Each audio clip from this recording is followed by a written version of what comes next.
Oke, Assalamualaikum warahmatullahi wabarakatuh. Kita lanjut lagi untuk materi pengolahan baja. Nah, jadi kalau tadi sudah proses pengolahan logam, nah sekarang adalah materi untuk pengolahan baja. Langsung saja kita share screen untuk materinya.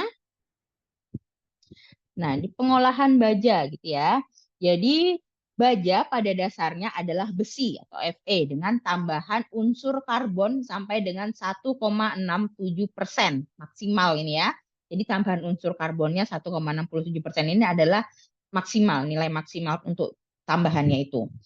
Nah, bila kadar unsur karbon lebih dari 1,67%, maka material tersebut disebut sebagai besi cor atau cast iron. Seperti itu. Baja adalah logam paduan besi Fe sebagai unsur dasar dan karbon sebagai unsur paduan utamanya. Kandungan karbon dalam baja sekitar 0,2 sampai 2,1% dari berat grade-nya. Fungsi karbon dalam baja adalah sebagai unsur pengerasan pada kisi kristal atom besi. Nah, di sini baja karbon itu adalah baja yang mengandung karbon lebih kecil 1,7%, sedangkan besi mempunyai kadar karbon lebih besar dari 1,7%. Seperti itu. Nah, di sini baja mempunyai unsur-unsur lain sebagai pemadu yang dapat mempengaruhi sifat dari baja. Lalu penambahan unsur-unsur dalam baja karbon dengan satu unsur atau lebih bergantung pada karakteristik baja karbon yang akan dibuat. Proses pembuatan dan sifat-sifat alamiah dari bahan-bahan mentah yang digunakan, semua baja mengandung bahan lain yang tidak murni dalam jumlah kecil yang bervariasi, seperti fosfor, belerang, mangan, dan silikon bercampur dengan elemen-elemen sisa lainnya. Seperti itu. Ini adalah baja. Nah, ini adalah jenis dari baja karbon. Ada baja karbon rendah, baja karbon medium, dan baja karbon tinggi. Perbedaannya apa? Kalau baja karbon rendah itu kandungan karbonnya itu kurang dari 0,25% karbon. Seperti itu ya. Lalu bisa diaplikasikan untuk bodi mobil dan juga pipa saluran. Kalau baja karbon medium itu nilai karbonnya antara 0,25 sampai 0,6% karbon. Ini lebih kuat dari baja karbon rendah, bisa digunakan untuk membuat poros, roda gigi, dan atau juga crankshaft. Dan juga ada baja karbon tinggi. Di sini tingkat karbonnya itu 0,6 sampai dengan 1,7. Seperti itu. Paling keras, paling kuat, paling getas, dan juga tahan aus. Bisa digunakan untuk pegas, pisau cukur, kawat kekuatan tinggi, rel kereta api, atau juga perkakas potong. Selanjutnya ada baja paduan atau alloy steel. Alloy steel itu. Jadi tujuan dilakukan penambahan unsur yaitu untuk menaikkan sifat mekanik baja seperti kekerasan, kelihatan, kekuatan tarik, dan lainnya. Lalu untuk menaikkan sifat mekanik pada temperatur rendah, untuk meningkatkan daya tahan terhadap reaksi kimia atau oksidan terreduksi, dan juga untuk membuat sifat-sifat spesial. Seperti itu. Baja paduan yang dapat diklasifikasikan menurut kadar karbonnya. Itu dapat dibagi menjadi low alloy steel. Di sini jika elemen paduannya kurang dari 2,5%. Lalu ada medium alloy steel jika elemen paduannya 2,5 sampai 10%. Dan juga ada high alloy steel jika elemen paduannya lebih dari 10%. Selanjutnya ada unsur-unsur paduan baja. Di sini unsur paduan baja yaitu unsur campuran dasar karbon. Unsur karbon dapat bercampur dalam besi dan baja setelah didinginkan secara perlahan-lahan pada suhu kamar dalam bentuk yang pertama, larut dalam besi untuk membentuk larutan pada ferit yang mengandung karbon di atas 0,006 pada temperatur sekitar 725 derajat Celcius. Ferit ini bersifat lunak, tidak kuat, dan kenyal. Lalu yang kedua sebagai campuran kimia dalam besi. Campuran ini disebut sebagai semenit yang mengandung 6,67% karbon. Semenit ini bersifat keras dan rapuh. Lalu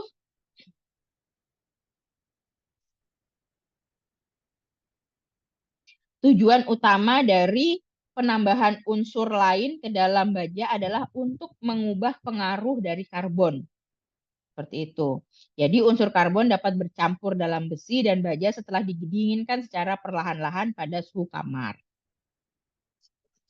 Selanjutnya ada unsur campuran lain, yaitu ada unsur campuran lain ini di samping campuran kimia dan besi juga terdapat unsur-unsur campuran lainnya yang bersifat persentasenya dikontrol atau persentasenya harus diatur sedemikian rupa. Jadi unsur-unsur tersebut ada fosfor, sulfur, silikon, dan juga mangan. Fosfor ini bertujuan untuk membentuk larutan besi fosfida, di mana baja yang mengandung unsur fosfor sekitar 0,05% mempunyai titik cair yang rendah, tetapi menghasilkan sifat yang keras dan rapuh. Selanjutnya ada unsur sulfur, yaitu di sini membahayakan sulfida yang mempunyai titik cair rendah dan rapuh. Sehingga pada kandungan sulfur harus dijaga agar serendah-rendahnya, sekitar 0,05%. Selanjutnya ada unsur silikon. Jadi unsur silikon ini membuat baja tidak stabil. Pada kandungan silikon sekitar 0,1 sampai 0,3%, menghasilkan lapisan grafit yang menyebabkan baja tidak kuat. Selanjutnya unsur mangan.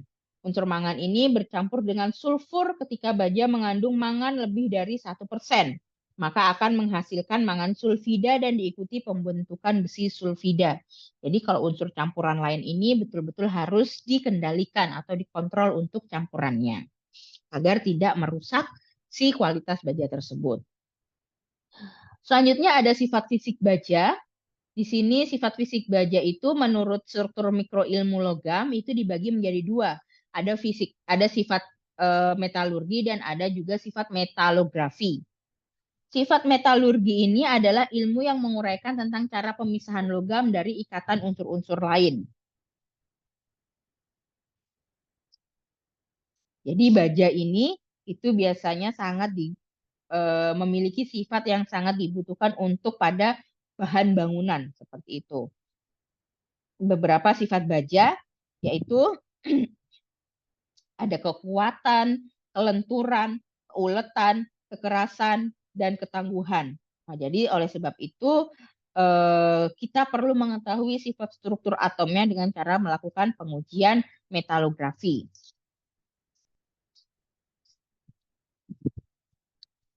Pengujian metalografi adalah ilmu yang mempelajari tentang cara pemeriksaan logam untuk mengetahui sifat, struktur, temperatur, dan persentase campuran logam. Jadi ada metalurgi tadi untuk menguraikan tentang cara pemisahan logam dengan unsur lainnya. Lalu ada metalografi itu untuk memeriksa sifat logamnya, struktur bajanya, temperatur, dan persentase campuran logamnya. Lalu pengujian bahan logam itu ada pengujian makro, ada pengujian mikro, dan juga pengujian komposisi kimia. Pengujian makro adalah proses pengujian bahan yang menggunakan mata terbuka dengan tujuan dapat memeriksa celah dan lubang dalam permukaan bahan. Sedangkan pengujian mikro yaitu proses pengujian terhadap bahan logam yang bentuk kristal logamnya tergolong sangat halus. Dan juga ada pengujian komposisi kimia, yaitu suatu pengujian untuk mengetahui kandungan unsur kimia yang terdapat pada logam dari suatu benda. Ini adalah pengolahan biji besi sampai produk baja ya. Jadi ini dia diolah sampai menjadi produk baja. Ini adalah proses pembuatan baja, di mana di sini baja diproduksi di dalam dapur pengolahan baja dari besi kasar, baik padat maupun cair, besi bekas atau scrap, dan beberapa paduan logam. Ini adalah beberapa prosesnya. Beberapa proses pembuatan baja, ada proses converter, ada proses bessemer atau asam, dan juga ada proses Thomas atau basa, dan juga ada proses Siemens-Martin. Yang pertama di sini ada proses converter. Nah, proses converter ini adalah di mana converter itu sendiri adalah bejana yang berbentuk bulat lonjong terbuat dari plat baja. Bagian dalam dilapisi dengan batu tahan api yang berfungsi untuk menyimpan panas yang hilang sekaligus menjaga supaya plat baja tidak lekas aus, tidak mudah aus. Itu. Bejana ini dapat diputar pada kedua porosnya. Lalu pada bagian bawah konverter itu terdapat saluran-saluran yang berdiameter antara 15 sampai 20 mm sebanyak 120 sampai 150 buah. Nah, secara umum proses kerja konverter adalah sebagai berikut. Dipanaskan dengan kokas sampai suhu 1500 derajat Celcius, dimiringkan untuk memasukkan bahan baku baja, konverter ditegakkan kembali, dihembuskan udara dengan tekanan 1,5 sampai 2 atmosfer dengan kompresor. Lalu setelah 20 sampai 20 menit konverter dijungkirkan untuk mengeluarkan hasilnya.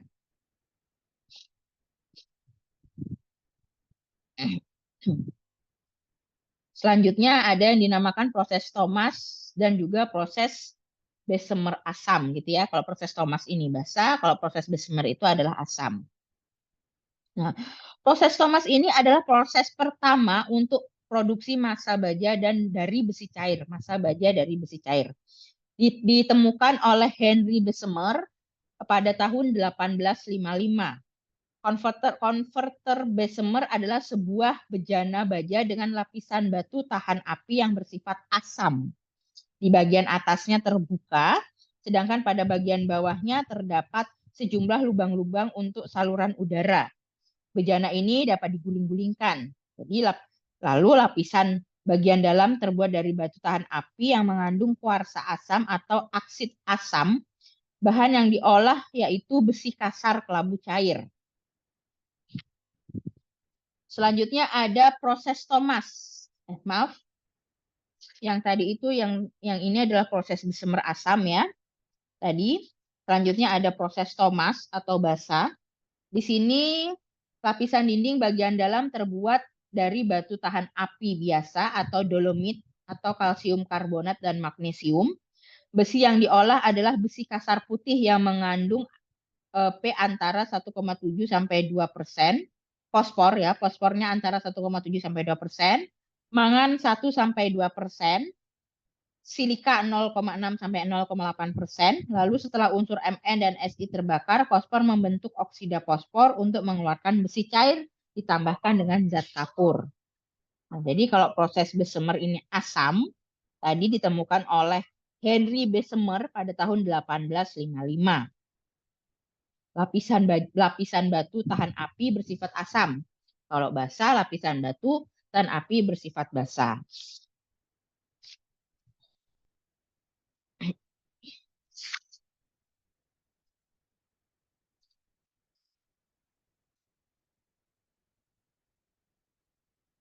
Lalu selanjutnya ini ada proses Siemens-Martin. Nah, ini proses Siemens-Martin yaitu di sini menggunakan sistem generator kurang lebih panasnya itu 3000 derajat Celcius, lalu memiliki fungsi memanaskan gas dan udara atau menambah temperatur dapur sebagai landasan dapur, menghemat pemakaian tempat. Bisa digunakan balik besi kelabu, baik untuk besi kelabu ataupun putih seperti itu. Untuk besi kelabu, dinding dalamnya dilapisi batu silika. Lalu kalau untuk besi putih dilapisi dengan batu dolomit. Selanjutnya untuk pembuatan baja ada juga proses Basic Oxygen Furnace atau BOF. Di sini prosesnya yaitu logam cair dimasukkan ke ruang bakar, oksigennya yaitu kurang lebih 1000 derajat Celcius ditiupkan lewat oksigen lens ke ruang bakar dengan kecepatan tinggi. Tiap 1 ton muatan dengan tekanan 1400 kN per meter persegi. Ditambahkan bubuk kapur untuk menurunkan kadar fosfor dan silika. Keuntungan dari BUF adalah BUF menggunakan O2 murni tanpa nitrogen. Prosesnya hanya kurang lebih 50 menit, tidak perlu tuyur di bagian bawah. Fosfor dan sulfur dapat terusir dapat terkeluar terlebih dahulu daripada karbon dan juga biaya operasinya murah. Selanjutnya ada proses dapur listrik. Jadi temperatur tinggi dengan menggunakan busur cahaya elektroda dan induksi listrik. Proses dapur listrik pembuatan baja. Keuntungannya mudah mencapai temperatur tinggi dalam waktu singkat. Temperatur dapat diatur, efisiensi termis dapur tinggi, cairan besi terlindungi dari kotoran dan pengaruh lingkungan sehingga kualitasnya baik. Lalu kerugian akibat penguapannya sangat kecil. Selanjutnya, selain proses dapur tinggi, ada proses dapur kopel. Nah, jadi kalau proses dapur kopel ini mengolah besi kasar kelabu dan besi bekas menjadi baja atau besi tuang. Jadi bisa ditambah materinya untuk proses dapur kopel ya, dicari. Lalu ada juga proses dapur cawan, seperti itu.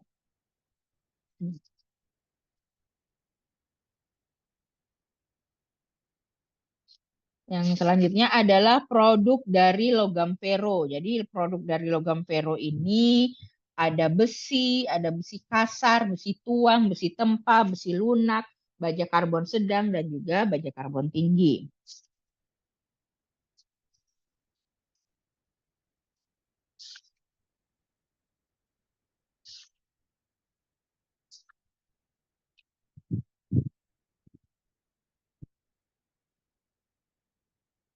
Bisa dibaca.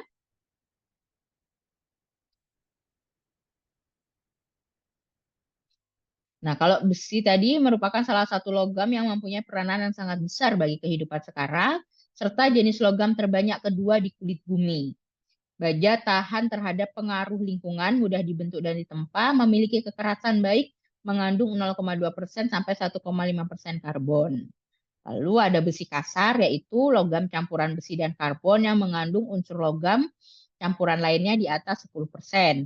Ada besi tuang, komposisinya antara besi dan karbon yang mengandung unsur-unsur antara besi dan karbon, kadar karbon sekitar 4%, bersifat rapuh, tidak dapat ditempa, baik untuk dituang. Lalu ada besi tempa, komposisinya 99% besi murni, sifatnya dapat ditempa dan tidak dapat dituang, digunakan sebagai rantai jangkar, kait keran, dan landasan kerja plat. Ada besi lunak, kadar karbonnya 0,1% sampai 0,3%, mempunyai sifat dapat ditempa dan liat, digunakan untuk membuat mur, sekrup, pipa, dan keperluan umum dalam pembangunan. Ada baja karbon sedang, kadar karbonnya 0,4 sampai 0,6%, sifatnya lebih kenyal dari yang keras, digunakan untuk membuat benda kerja, tempat berat, poros, dan rel baja. Ada baja karbon tinggi, komposisi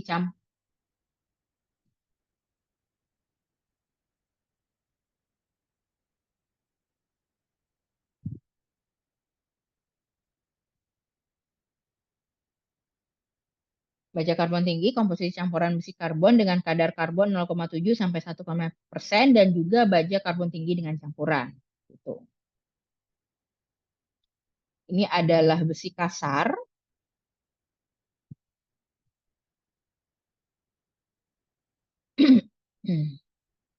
Di dalam besi kasar ini ada unsur logam lainnya, yaitu ada silikon, sulfur, fosfor, dan mangan.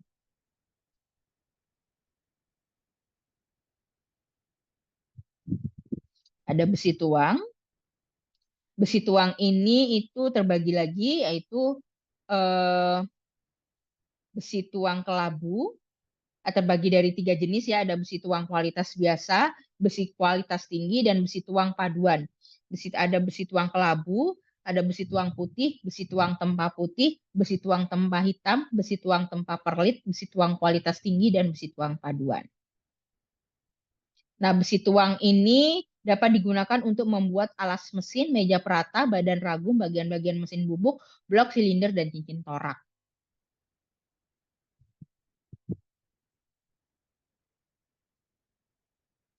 Selanjutnya ada pengelompokan baja. Jadi berdasarkan komposisi kimianya, baja dapat dikelompokkan menjadi baja karbon atau karbon steel. Lalu ada baja paduan. Baja paduan itu dibagi menjadi baja paduan khusus dan juga high speed steel.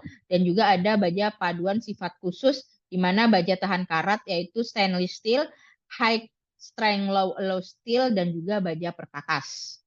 Untuk baja karbon itu ada baja karbon rendah, dan juga baja karbon menengah, dan juga baja karbon tinggi. Ini bisa disimak.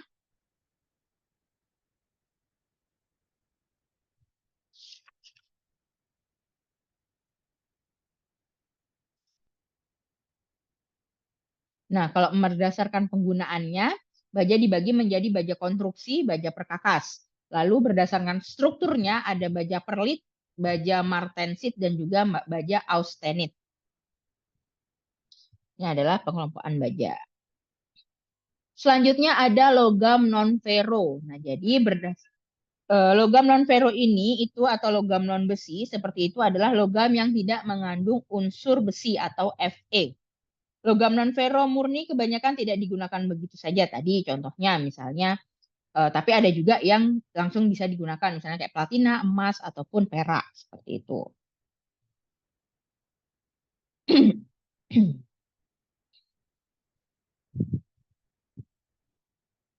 Untuk jenis logam non-ferro berat itu sering digunakan untuk paduan baja antara lain nikel, kromium, molybdenum, wolfram dan sebagainya. Sedangkan dari logam non-ferro ringan itu antara lain magnesium, titanium, kalsium, sebagainya. Nah, di sini untuk logam non-ferro dan paduannya tidak diproduksi secara besar-besaran seperti logam besi, tetapi cukup vital untuk kebutuhan industri karena memiliki sifat-sifat yang tidak ditemukan pada logam besi dan baja.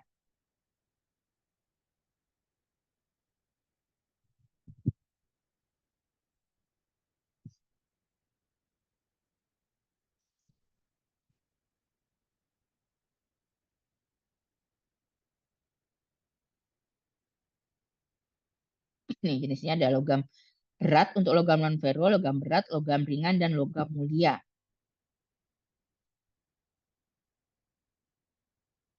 Jenis logam non-ferro, di situ ada tembaga, aluminium, timbal, timah, dan lain sebagainya. Untuk tembaga, di sini, tembaga merupakan konduktor panas dan listrik yang baik. Selain itu, unsur ini memiliki korosi yang cepat sekali. Tembaga murni sifatnya halus dan lunak, dengan permukaan berwarna jingga kemerahan. Tembaga merupakan logam lunak yang mempunyai kekuatan tarik 200 Newton per milimeter persegi. Penghantar yang baik, penghantar panas yang baik, dan juga penghantar listrik yang baik. Seperti itu. Dan juga sukar dituang, itu untuk tembaga ya. Jadi untuk warnanya, tembaga berwarna coklat kemerah-merahan, sifatnya dapat ditempa, liat, penghantar panas dan listrik yang baik, dan kukuh. Penggunaannya itu pada part bagian listrik, perpipaan, alat-alat dekorasi, dan sebagainya. Selanjutnya ada aluminium. Aluminium ini termasuk logam ringan yang mempunyai sifat lunak dan liat. Kekuatan tariknya 100 Newton per milimeter persegi dan massa jenisnya rendah yaitu 2,7 dikali 10 pangkat 3 kg per meter kubik. Tahan korosi, refleksi panas yang besar, penghantar listrik yang baik, sukar dilas dan dipatri. Warnanya yaitu biru putih, sifatnya dapat ditempa, liat, bobot ringan, penghantar yang baik, baik untuk dituang. Penggunaannya bisa untuk digunakan pada alat-alat masak, reflektor, industri mobil, atau juga industri pesawat terbang. Yang ketiga untuk jenis logam non-ferro ada timbal, yaitu logam lunak yang mudah dibentuk, tahan korosi, beracun, dan larut dalam air murni. Massa jenisnya cukup tinggi, yaitu 11,3 dikali 10 pangkat 3 km per meter persegi. Timbal dapat dituang dengan baik dan cocok untuk benda tuang semprot. Di sini mempunyai titik lumer rendah 320 derajat Celcius, sehingga mempunyai peranan penting dalam unsur paduan. Warna timbal ini yaitu biru kelabu, sifatnya dapat ditempa, sangat liat, tahan korosi air, dan asam bobot sangat berat. Penggunaannya yaitu untuk kabel, baterai, dan hubungan atap. Selanjutnya ada timah. Timah ini termasuk logam lunak yang tahan korosi, terdiri dari unsur-unsur kasar. Jika dibengkokkan dan bergeser satu sama lain akan menimbulkan suara derah. Timah terdapat dalam dua bentuk, yaitu di suhu antara 232 derajat Celcius dan 18 derajat Celcius. Di sini timah berdiri dari unsur-unsur kasar, serta suhu di bawah 18 derajat Celcius disebut timah putih dan timah kelabu. Ciri khas dari timah yaitu warnanya bening keperak-perakan, sifatnya dapat ditempa, liat, dan tahan korosi. Penggunaannya dapat melapisi lembaran baja lunak atau plat timah dan juga industri pengawetan. Selanjutnya ada seng. Seng ini logam yang rapuh pada suhu di bawah 100 derajat Celcius dan di atas 150 derajat Celcius. Tahan korosi karena terdapat lapisan oksida seng yang kuat, dapat dituang dengan baik dan sangat berguna untuk benda tuang semprot, koefisien muai panas yang tinggi dan penghantar listrik yang baik. Selanjutnya ada antimon. Antimon ini logam yang memiliki sifat keras dan rapuh. Selain itu, antimon dapat mengembang di saat membeku dan unsur ini dapat membuat paduan menjadi keras. Selanjutnya ada perak. Perak ini termasuk logam mulia, di mana dia bersifat lunak, tahan terhadap korosi, tahan kimia, dan daya hantar listrik yang besar. Selanjutnya ada kadmium. Kadmium ini logam tahan korosi, lapisan kuat oksida kadmium menurunkan titik lumer paduan. Ada magnesium, logam lunak dengan massa jenis rendah, kira-kira 1,7 kali 10 pangkat 3 kg per meter kubik. Tahan korosi karena terdapat lapisan kuat oksida magnesium, titik bakarnya rendah, kurang lebih 800 derajat Celcius. Ada nikel, yaitu logam keras dan liat, tahan korosi, terdapat lapisan kuat oksida nikel, dapat dipoles dan tertarik oleh magnet. Ada krom, yaitu logam yang mempunyai sifat sangat keras dan getas, tahan karat, cairan asam, warna mengkilap seperti perak, sebagai unsur paduan dalam baja konstruksi dan baja mesin, memperbaiki kekuatan tarik, sifat tahan korosi, dan juga sifat tahan panas. Lalu ada molybdenum, yaitu logam yang mempunyai sifat keras dan liat, memiliki gaya pegas yang tetap pada suhu tinggi. Pada suhu 1300 sampai 2300 derajat Celcius, logam ini dapat disinter menjadi benda cetakan. Lalu ada wolfram, di sini mempunyai sifat yang keras, mempunyai titik lumer yang tinggi, berkisar kurang lebih 3400 derajat Celcius, dan daya tahan terhadap suhu tinggi sebagai unsur paduan dalam baja perkakas, memperbaiki ketahanan aus dan juga sifat tahan panas. Nah, ini adalah sifat-sifat logam bukan besi. Jadi, kebanyakan logam bukan besi itu tahan terhadap korosi, baik itu korosi yang disebabkan oleh air atau juga kelembaban. Terhadap korosi dalam lingkungan udara juga. Lalu akan tetapi di dalam air laut ketahanan terhadap korosinya di bawah ketahanan baja biasa. Lalu semakin berat suatu logam bukan besi, maka semakin baik daya tahannya terhadap korosi. Salah satu sifat atau ciri khas logam bukan besi adalah berat jenisnya. Sifat mekanik logam non-ferro pada umumnya kurang baik, akan tetapi dapat diperbaiki dengan memadukannya. Kebanyakan logam non-ferro adalah tahan korosi karena adanya lapisan oksida yang kuat.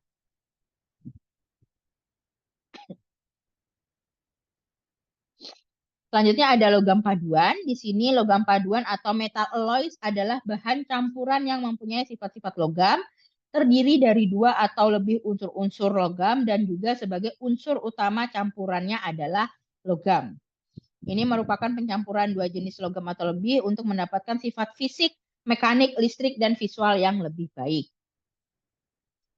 Contohnya itu misalnya ada baja paduan, di sini unsur utamanya besi, lalu unsur pemandunya ada krom, mangan, silika, seperti itu. Lalu ada perunggu, perunggu ini misalnya unsur utamanya adalah tembaga, unsur pemadunya adalah timah putih. Lalu ada kuningan, di sini unsur utamanya tembaga, unsur pemadunya adalah seng. Ada terus itu ada duralium, di sini unsur utamanya adalah aluminium.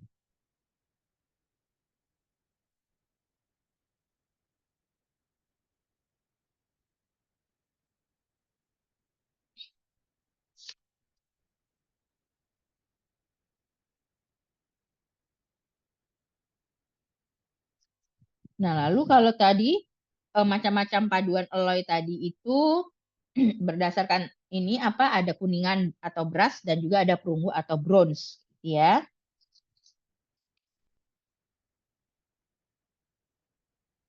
Lalu juga ada aluminium dan paduannya itu terbagi ada aluminium paduan, ada logam mulia dan juga ada logam radioaktif.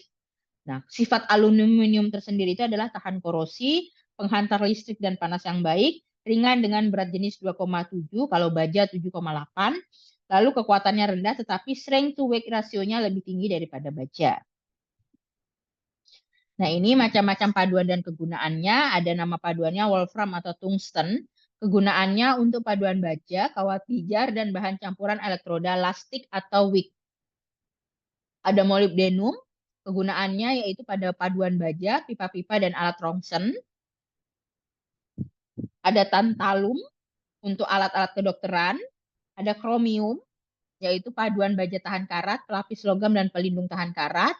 Ada mangan sebagai paduan baja, ada vanadium sebagai paduan baja tahan karat, kobalt juga sebagai paduan baja tahan karat, dan ada kadmium, yaitu paduan logam, logam bantalan pelapis baja tahan karat, tahan uap racun, dan sebagainya.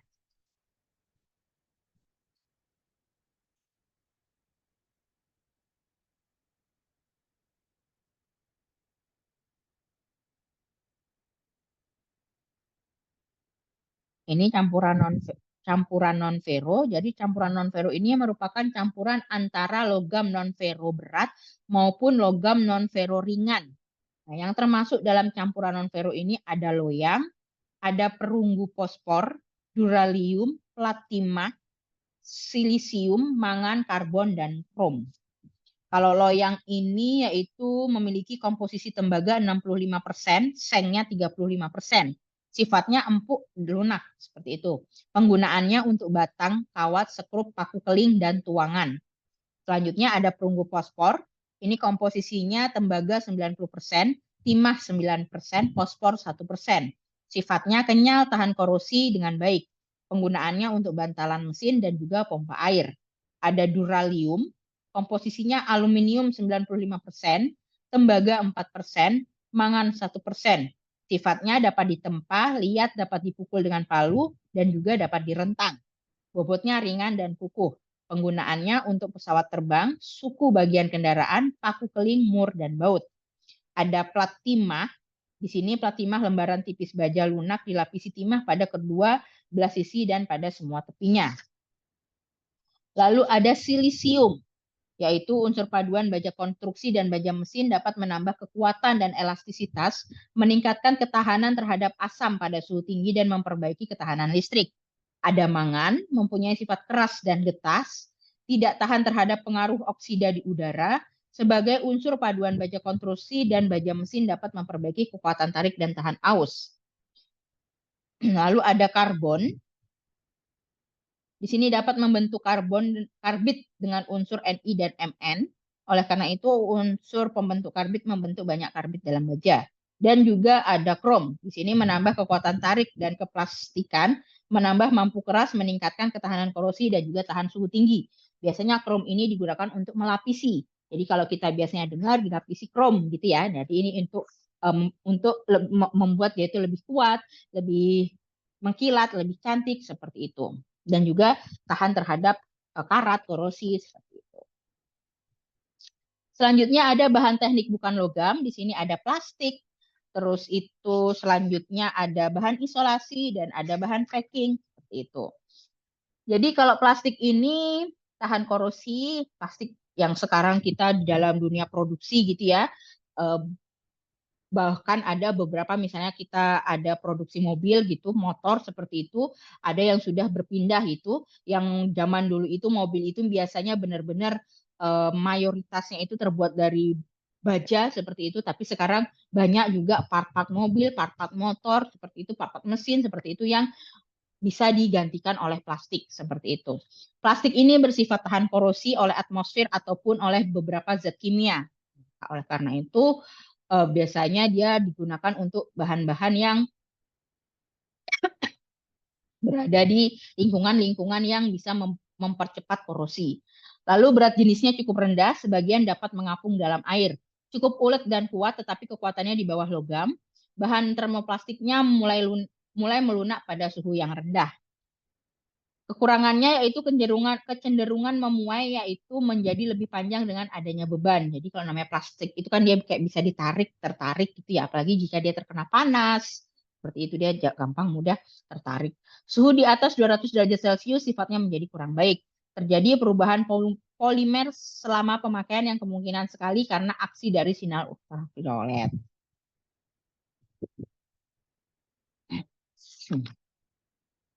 Lalu ada bahan isolasi, yaitu di sini bahan yang menyekat, artinya yang tidak menghantarkan. Bahan isolasi dibedakan menjadi bahan penyekat listrik, bahan penyekat suara, bahan penyekat panas, dan bahan penyekat bangunan.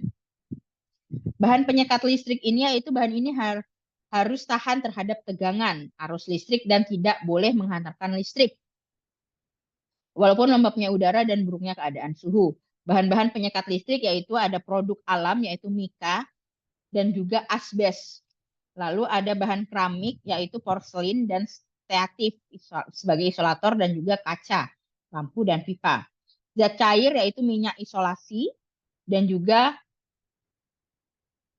lak isolasi atau kawat. Dan juga ada lapisan tekstil dan kertas yang diintegrasikan yaitu perspan isolasi alur, kertas isolasi, dan tekstil isolasi. Dan juga ada produk organik sintetis yaitu polietan, polivinil, klorida, polistiren dan karet, dan formaldehid.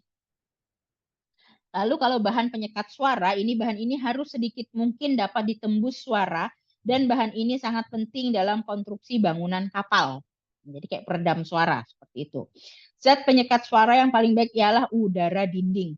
Sifat ini digunakan pada konstruksi dinding berganda yaitu terdiri dari 2 dinding terpisah sama sekali. Bahan penyekat suara yang lain adalah plat serat kayu, plat kumparan lunak, dan juga plat jerami. Dan ada bahan penyekat getaran. Bahan ini harus meredam getaran dalam konstruksi bangunan-bangunan mesin dan kendaraan. Bahan penyekat getaran yang terpenting adalah kulit dan karet. Jadi ada kulit dan karet itu dinamakan bahan penyekat getaran. Lalu ada bahan penyekat panas. Di sini bahan ini tidak boleh menghantarkan panas dari konstruksi bangunan gedung dan konstruksi bangunan mesin. Bahan penyekat panas harus memenuhi syarat-syarat sebagai yaitu koefisien panas harus rendah, daya tahan lembab yang baik, daya tahan suhu yang tinggi, dan massa jenis yang rendah. Lalu ada bahan penyekat bangunan. Ini yang baik adalah udara diam mempunyai koefisien daya hantar yang paling rendah.